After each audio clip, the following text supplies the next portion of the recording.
A very good evening, class 11 students of chemistry. The agenda for today's video is to help you with the classification of important topics which are probably going to be there in your half-yearly examination.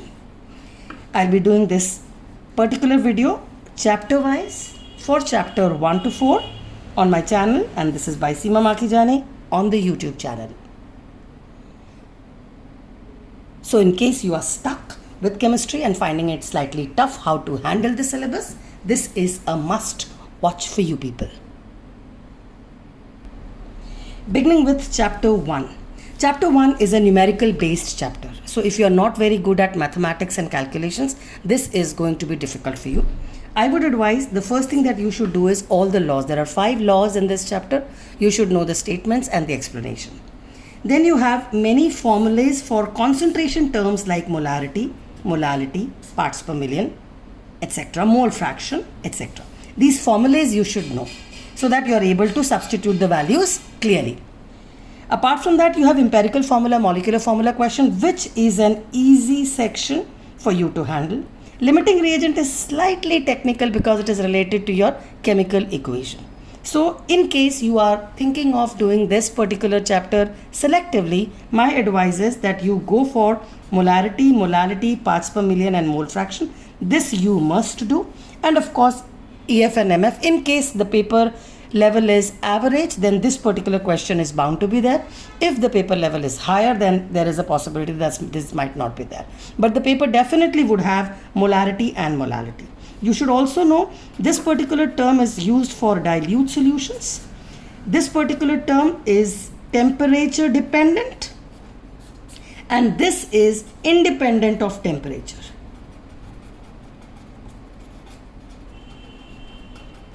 Which means if you make a solution in molality, the molality remains same whether the season changes or you change the temperature. The videos for these 4 terms are already there on my channel, and limiting reagent as well as empirical formula and molecular formula. So in case you are stuck, you can watch those videos too. Moving on to chapter number 2. This chapter is your structure of atom.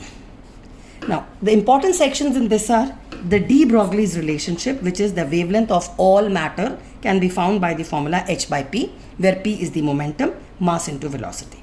Now, this term, you should know the value, 6.63 10 to the power minus 34 kg meter square second inverse. Now, why am I stressing on this? So that you know that the mass is to be taken in kg and velocity in meters per second.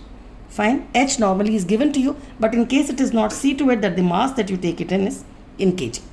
The second is the Heisenberg's uncertainty principle. The formula that we use for this particular topic is uncertainty in position multiplied by uncertainty in the momentum of the electron is greater than or equal to h by 4 pi. Again, h is the same value, 6.63 10 to the minus 34 kg meter square second inverse, which means your momentum, which is mass, into the uncertainty in velocity. We can also write it as delta x m delta v, where mass remains constant, and this mass is only for electron. This uncertainty principle is only for electron. After that, we have the Rydberg's formula, which gives you the analysis of spectrum, that is atomic spectrum. For the atomic spectrum, you can easily calculate the wave number of the lines in the atomic spectrum by this particular formula.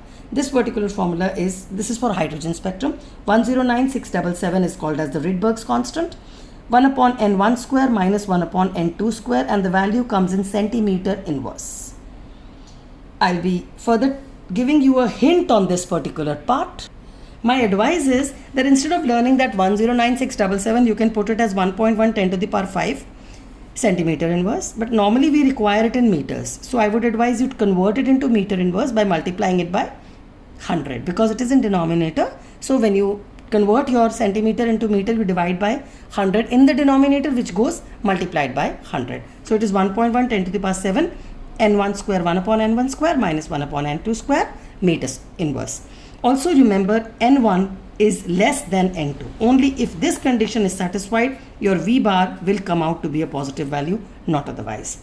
Out of which n1 is always 1 when we talk about the Lehman series.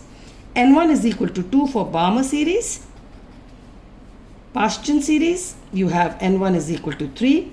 bracket series, you have N1 is equal to 4, and fund series, you have N1 is equal to 5. N2 has to be greater than N1. So for Lehman series, if N1 is 1, N2 would be 2, 3, 4. For Balmer series, if N1 is 2, then N2 has to be 3, 4, 5, and so on. That is how you calculate. Fine. Apart from this, you have a Bohr's model, which gives you the energy emitted or absorbed during electron transition.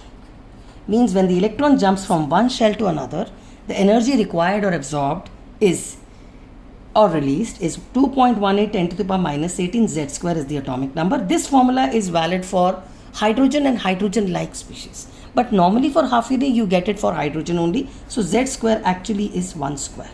1 upon n initial square upon 1 upon n final square, where n initial is the initial shell from where the electron jumps, and final is the final shell to where the electron jumps. And this value is in joules per atom. The delta E can be positive when the energy is absorbed. It can be negative when the energy is released. From delta E, you can be asked to calculate frequency. You can be asked to calculate wavelength. So you can use this delta E for the purpose of finding the wavelength and the frequency of the radiation which is emitted or absorbed. Lastly, the most important topic is the quantum number, which is virtually 40% of this particular chapter. From the quantum model, you have the quantum numbers originating. So you should know all the 4 quantum numbers, that is the principal quantum number, azimuthal quantum number, magnetic quantum number, and the spin quantum number. This spin quantum number was not derived by Schrodinger's wave equation. These 3 were derived from the Schrodinger wave equation. You should also know these rules: the Aufbau rule of filling the electron, Hund's rule for stability of configurations and half-filled configurations, and singly filled rule, and the Pauli's exclusion principle, which states that an orbital cannot have more than 2 electrons. One should be clockwise, the other should be spinning anti-clockwise. Other than that, in the electronic configuration, you should know the exceptions of copper and chromium. The atomic number 1 to 30 is a must know for this particular chapter. अगर ये नहीं आएगा तो बहुत problem होने वाली है. Configuration of copper अगर मांगे, copper का atomic number is 29. So the electronic configuration is 1s2, 2s2, 2p6, 3s2, 3p6, 4s2, 3d9 बनता है. But one electron from 4s goes to 3d9. So you please do not write it like this. Write it as 4s1, 3d10. That's the way it is written on the basis of Hund's rule for stability. Similarly for chromium, it has atomic number 24, 1s2, 2s2, 2p6, 3s2, 3p6, 4s1, 3d5. Half-filled and fully filled subshells are stable according to Hund's rule. That's the reason one electron from 4s goes to 3d5. Now there's another catch. If you are asked to write the electronic configuration for cations, means I need to remove 3 electrons from chromium. तो अगर इसमें से 3 electron निकालने हैं तो normally गलती क्या करते हो आप, यहाँ से इलेक्ट्रॉन निकाल देते हो, which is wrong. The electron is to be remove from the outermost shell first. तो आउटरमोस्ट शेल तो 4s है, तो पहले ये वाला इलेक्ट्रॉन निकाल देना, उसके बाद 2 इलेक्ट्रॉन यहाँ से निकाल देना. So your configuration in that case would be 1s2, 2s2, 2p6, 3s2, 3p6. 4s का इलेक्ट्रॉन निकाल दिया तो 4s नहीं लिखेंगे. 3d में से भी 2 इलेक्ट्रॉन निकाल दिया तो you are left with 3d3. You should also know how to calculate the unpaired electrons. Unpaired electrons सिर्फ इसमें होंगे, बाकी तो fully filled है. So the unpaired electrons are 3, and when you have unpaired electron, it becomes paramagnetic. So while removing the electron, be cautious. I'll just take one more example of nickel. Nickel का atomic number 28 है. So 1s2, 2s2, 2p6, 3s2, 3p6, 4s2, 3d8. अगर nickel 2+ का electronic configuration लिखने को आए, please remove the electrons from 4s first. और अगर निकल 3+ आए तो अगला इलेक्ट्रॉन फिर यहाँ से निकलेगा. Fine. Moving ahead with the third chapter, periodic classification of elements. You should know the IUPAC name and symbol for elements where Z is greater than 100. For example, अगर एटॉमिक नंबर है 117, the name becomes unseptium. Symbol first U capital, next छोटा and S. This is how you write. एक और example कर लेते हैं. Let us say the example is 120. Then it is un for 1, by for 2, and for 0 it is nil. So it is unbinilium. The symbol is un by helium. First alphabet capital, बाकी सारे small. Just a small hint, जो periodic table में बेटा 7th period होता है ना, उसका last member is 118. तो अगर ये 120 है तो इसका मतलब it has gone to 8th period. पहली बात. दूसरी बात, the group number is decided by this. 117 का ग्रुप नंबर 17 ही आएगा, 118 का ग्रुप नंबर 18 ही आएगा. उसके बाद 18 ग्रुप के बाद तो वापस 1 पे जाना पड़ेगा ना. So this belongs to the second group. Fine. Other than that इस चैप्टर में और क्या करना है? मॉडर्न पीरियोडिक लॉ आपको आना चाहिए. That is the periodic properties of elements are periodic function of atomic number. Properties of element are periodic function of atomic number. Cation का साइज. कैटायन कब बनता है? When electron is lost. Electron lost तो मतलब proton is greater than electron. अगर proton ज़्यादा है तो अट्रैक्शन बढ़ गया, अट्रैक्शन बढ़ गया तो साइज डिक्रीजेस. एनायन कब बनता है? When there is a gain of electron. अगर इलेक्ट्रॉन गेन कर लिया तो electron is greater than proton, तो अट्रैक्शन कम हो गया, अट्रैक्शन कम हो गया तो साइज बढ़ जाता है.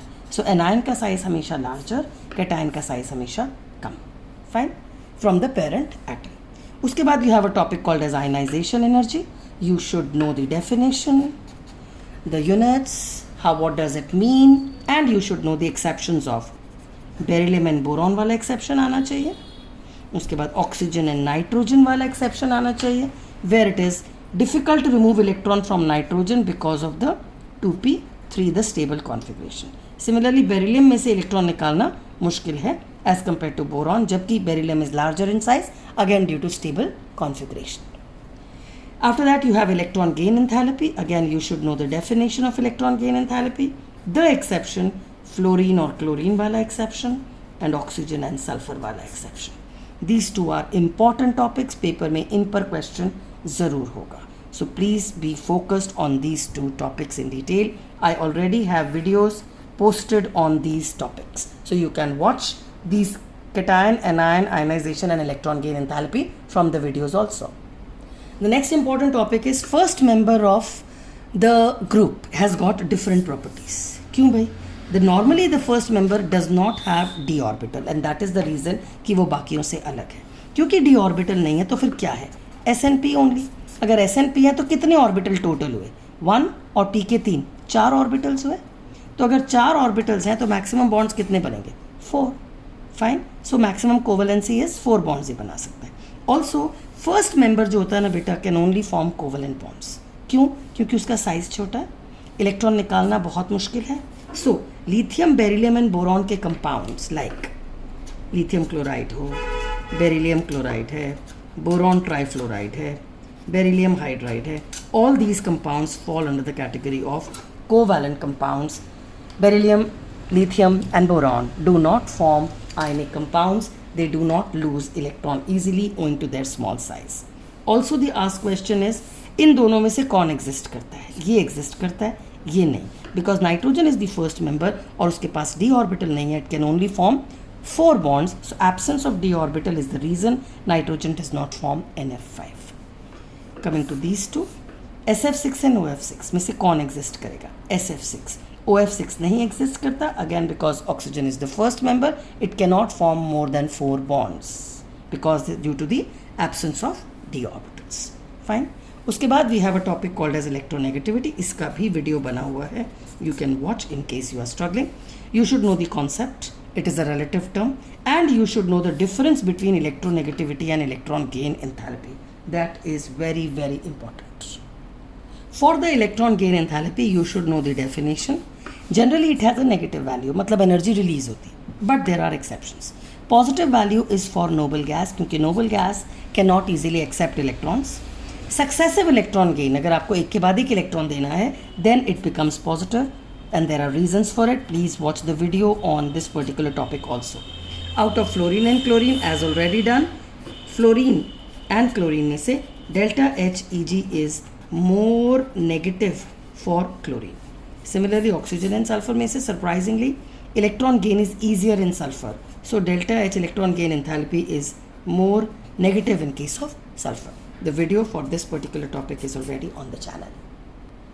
Coming to the details of the 4th chapter, which is your chemical bonding. The first part is ionic bond has a covalent character.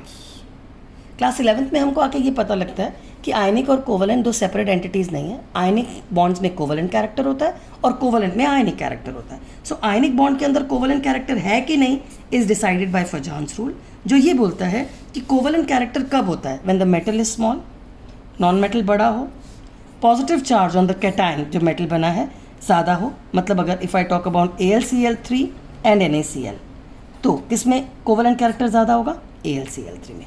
Cation belongs to DNF block. For example I have KCl and CuCl, तो ये हुआ तुम्हारा D and F block का, और इसमें covalent character ज़्यादा होगा.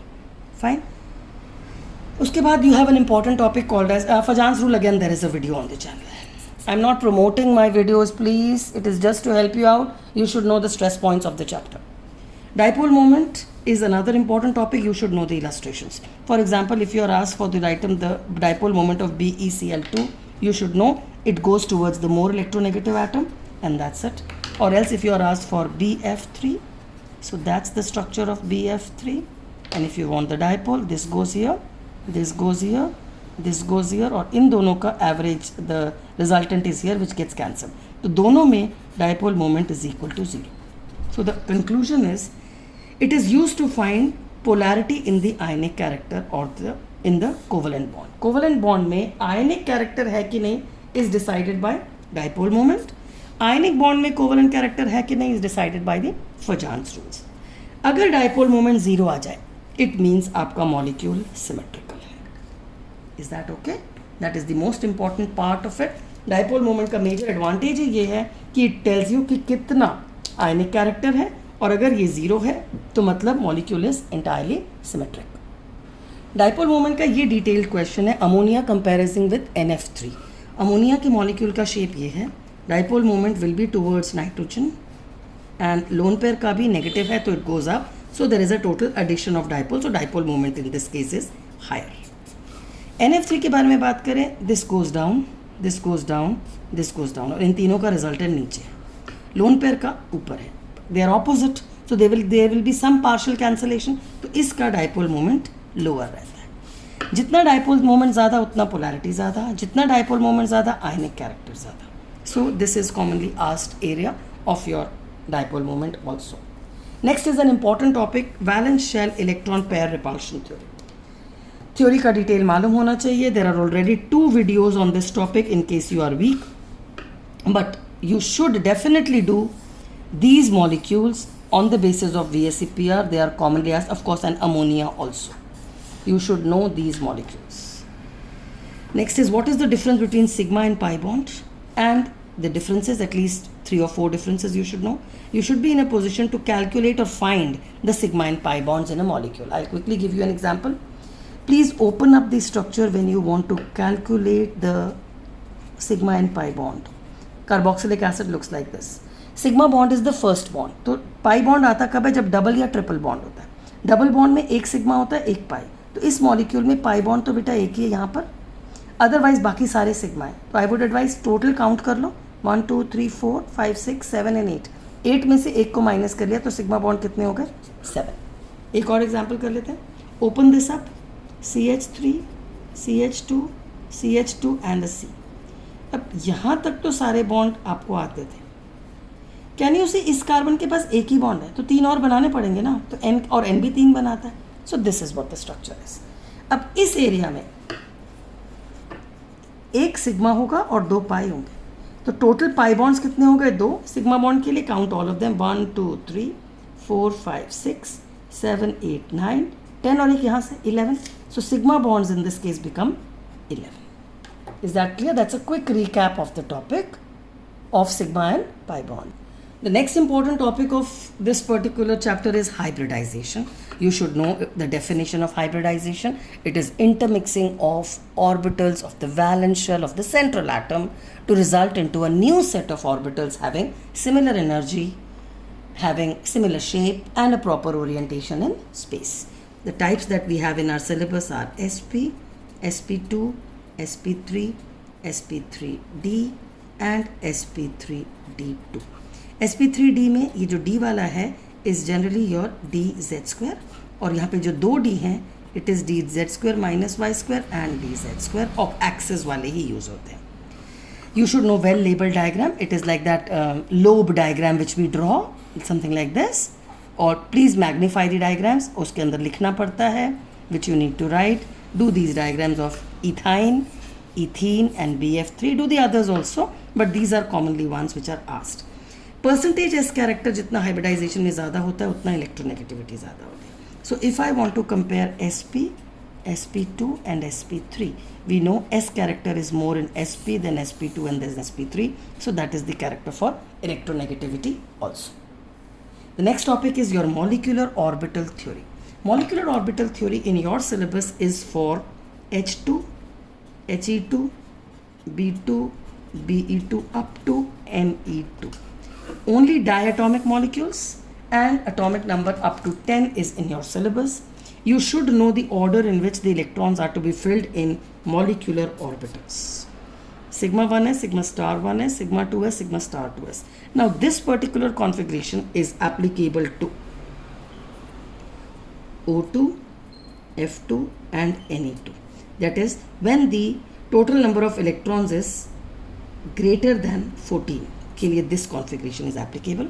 But when the electrons are less than or equal to 14, तब बेटा this particular filling is done later.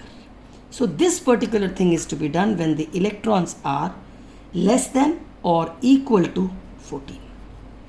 This is what we do, and it is owing to this repulsion between sigma anti-bonding 2s and the bonding 2pz के बीच में repulsion हो जाता है, increase energy. So you should know two orders. एक तो ये normal order for these, and if the electrons in total are, मतलब अगर let us say n2 है, तो you should know 7 plus 7 is equal to 14. तो कौन सा वाला order follow करना पड़ेगा? You will have to fill this after pi to px and pi to py. Hope this topic has been already done by you. I have just summarized it up for you. The last topic of chapter number 4 is hydrogen bonding. It is an intermolecular force of attraction. ये molecule के अंदर नहीं, एक molecule का दूसरे molecule के बीच में attraction है. So it will affect the physical properties, जैसे बॉइलिंग पॉइंट अफेक्ट होता है, सॉल्युबिलिटी इन वाटर अफेक्ट होता है, एसोसिएशन मतलब मॉलिक्यूल गैस से लिक्विड बन जाता है if there is hydrogen bonding, liquid वाले can easily transform into solids if there is hydrogen bonding. It brings molecules closer. If the molecules move closer, of course boiling point फर्क आएगा, physical properties में फ़र्क आएगा, density में फ़र्क आएगा, volatility में फ़र्क आएगा. So it affects the volatility. Hydrogen bond अगर ज़्यादा होता है तो वॉलेटिलिटी कम होती है. That is why the hydrogen bond अगर ज़्यादा होता है तो बॉइलिंग पॉइंट ज़्यादा हो जाता है. Fine. When is hydrogen bond formed? Hydrogen bond is formed in covalent molecules. क्योंकि वर्ड हाइड्रोजन है, उनके अंदर एक हाइड्रोजन होना चाहिए, and the hydrogen should be bonded to F, O या एन. इसका मतलब HF में होगा, यस. H2O में होगा, यस, क्योंकि उसमें OH का बॉन्ड है. NH3 में होगा, ऑफ कोर्स. CH3OH अगर है, ऑफ कोर्स होगा, because there is an ONNH. So all molecules जहाँ पर H is bonded to F, H is bonded to O, H is bonded to N, ऐसे कंपाउंड्स में you will have hydrogen bonding. Of course there are types of hydrogen bonding in your syllabus. Intermolecular hydrogen bonding मतलब एक molecule और दूसरे molecule के बीच में, and intramolecular. I'll just take one example for each of them. Intermolecular का पहले. Intermolecular is for example HF लेते हैं, HF and the other HF. इसका F attracts towards this H. इसका F attracts towards the next H, and this causes the molecules to come closer. इंट्रामोलिक्यूल मतलब एक ही molecule के अंदर. There is only one specific example for this which is orthonitrophenol. Phenol क्या होता है? ये होता है phenol, benzene with an OH. Ortho क्या होता है? सेकेंड पोजिशन पर you have NO2, and this hydrogen bonds to this oxygen is the example of intramolecular hydrogen bonding in your syllabus. Fine. That's the last topic of chapter number 4, and with this I conclude my video. This is the short and sweet video of 25 minutes that I have taken for guiding you towards the syllabus of class 11th half-yearly half-yearly examination. All the best. Do well. Stay happy and please love chemistry. It's a lovable subject. Do well in your life. Do awesomely well in your life. Bye.